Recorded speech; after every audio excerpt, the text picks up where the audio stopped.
Suap. Bagi makan. Apa tu? I love crab. Oh yeah. Yums. Ada satu benda lah. Nak tak nak, aku tak boleh buat apa. Aku kena menghayati. Sama je contoh contoh macam aku tak suka main game ni kan. Tapi aku nak jaga hati korang kan. Betul tak? Aku dengan viewers aku dah menyirap dah game ni. Dah rasa bosan dah game ni. Tapi aku nak kena jaga hati korang berdua. Ni ibarat sama macam tu lah pun. Betul Aku main sim.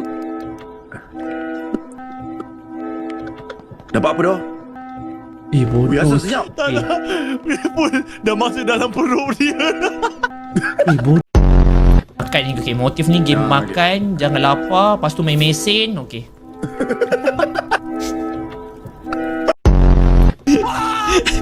Mana ribu? Aku dekat atas, Bil. Wih.